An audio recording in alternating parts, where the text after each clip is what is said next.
fikirakira fifidianana avy amin'ny commune Sivamropolo mandrafitra ny district ny Maritsara no miatrika fifanana manokana mahakasika ny fampandehanana ny fifidianana izay hatao ny fafito ny volana Novambra ho avy izao. Ny fampifanana atao eto moa zany dia toy ny fampifanana natao tany amin'ny Foibe mikasika ny fitantanana ny Barao Fandatsaham-bato voalohany ary mikasika ihany koa ny asan'ny sampanampanisa vato isaky ny district. Araka izany ny ampifanana dia ireo avy any amin'ny commune, avy any amin'ny voamera fifidianana ny commune,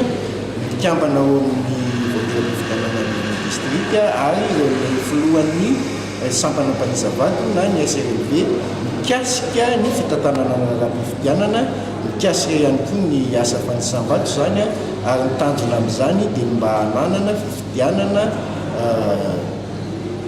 vita fanomanana tsara ao anatin'ny fanarahana ny bude mandalana dia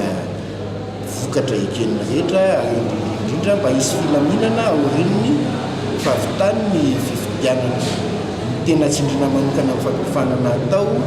dia ny fampiarana metrany. Telo andro ny faretany ity fifanana ity ka aoriana izao dia hampiofana ireo tompona andraikitra amin'ny Barao Fandatsaham-bato any amin'ny fokotany misy azy anivon'ny commune ireto mpiofana ireto.